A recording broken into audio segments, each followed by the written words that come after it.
So let's try to find the lighter side today of this, Donald Trump hellscape that we've all been living in, because Donald Trump has been ordered by a New York State court judge to sit for a deposition this Monday and testify truthfully.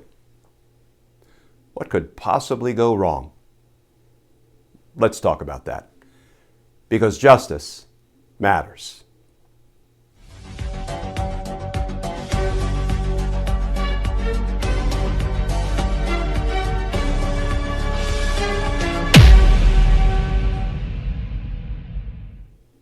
Hey all, Glenn Kirshner here.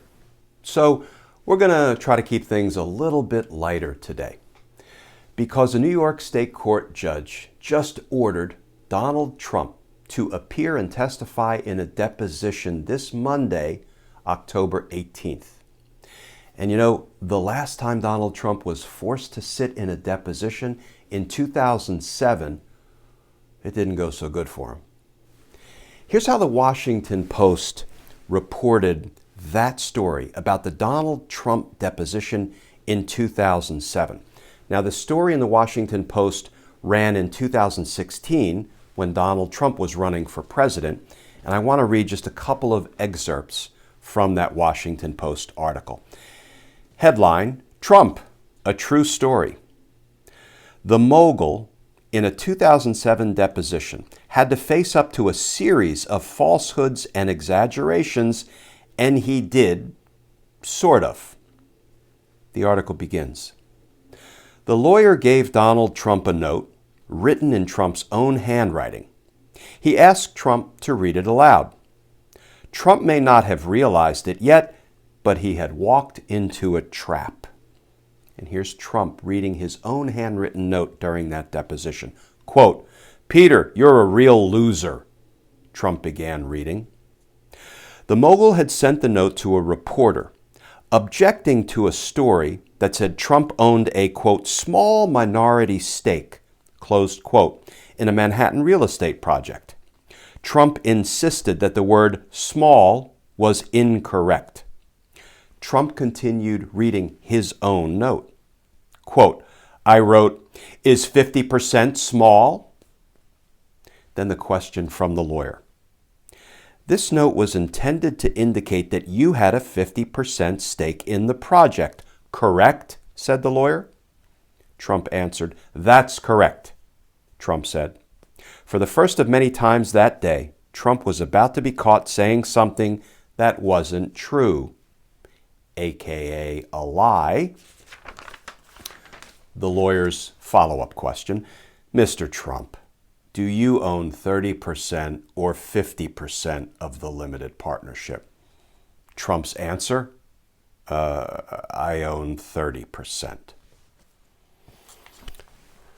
After which Donald Trump's pants burst into flames because, liar, liar, pants on fire. Okay, I made that last part up. Donald Trump's pants didn't burst into flames. At least the transcript doesn't reflect that. Okay, back to the serious. So what is this current lawsuit about? The lawsuit in which Donald Trump has been ordered to testify in a deposition on Monday. Well, here's how NBC News is reporting about that lawsuit. Headline: Trump to be deposed Monday in protestors' suit claiming assault by his security guards.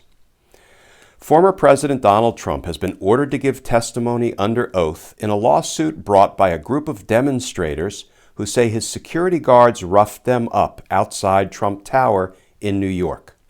The suit is one of at least 10 civil cases pending against Trump. The videotaped deposition, which will be played as Trump's testimony when the case goes to trial, will be his first since he was elected president in 2016. So since he was elected president in 2016. So the fact that Donald Trump will once again be forced to sit in a deposition has conjured up all kinds of questions, and I've been seeing your questions posted on various social media platforms. Questions like, Well, what happens if Trump fails to show up on Monday? Or what happens if Trump is caught in a bunch of lies when he testifies on Monday? So let's talk for a few minutes about depositions. All right. Depositions, friends, are conducted thousands and thousands of times every day in jurisdictions all across the country.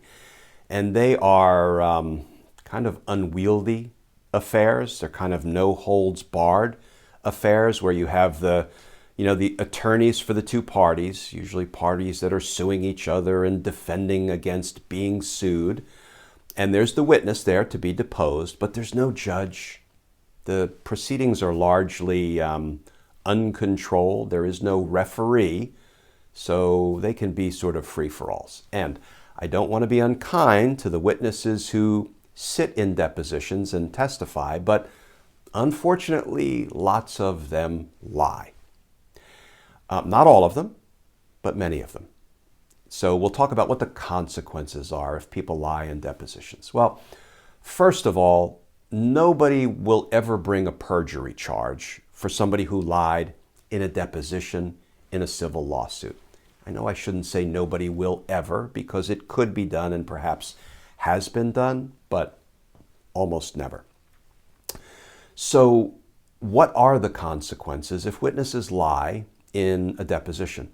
Well, the most concrete implications or consequences are, maybe they'll be forced to settle, because if the witnesses are caught in a bunch of lies, then, that may actually move the parties toward a settlement.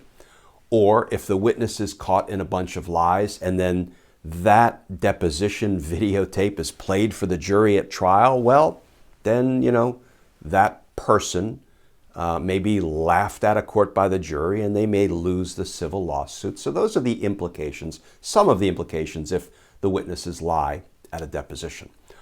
What about if a witness doesn't show up, just fails to appear after the court has ordered the person to sit for the deposition, as Trump has been ordered to sit this Monday? Well, law enforcement officers are not dispatched to arrest the person and make them sit for the deposition, but what ordinarily will happen if Trump doesn't show up on Monday and hasn't otherwise filed something with the court saying he's not going to show up on Monday and asking for more time? What will happen is the opposing party, the people suing Donald Trump, will go to court and will ask the judge to issue what's called a show cause order. Ask the judge to issue an order that Donald Trump should be made to show cause why he shouldn't be held in contempt for not appearing for the deposition as ordered by the judge. So that's kind of the procedures that are followed if people just don't show up for depositions. Let me finish with this, friends, because I've already said that there aren't a whole lot of consequences for witnesses who lie in depositions. I think there is an exception to that general rule.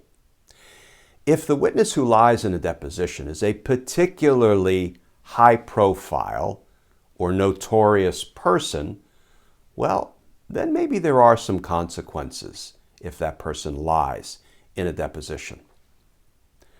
Maybe we should ask Bill Clinton if there are consequences of lying in a deposition, because, of course, in the Paula Jones litigation, that's where Bill Clinton, somewhat famously or infamously, told a lie that ultimately resulted in, at the end of the day, impeachment. So, yes, if Donald Trump starts telling a bunch of lies, no, he's not going to be impeached a third time.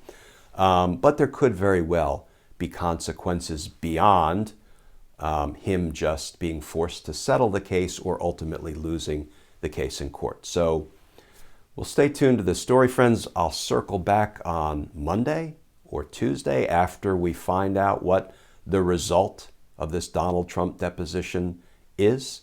And perhaps we'll try to have a little bit more fun with it because injecting some humor, finding some relief where we can from the Donald Trump hellscape that we've all been living in, like justice, matters. Friends, as always, please stay safe. Please stay tuned. And I look forward to talking with you all again tomorrow.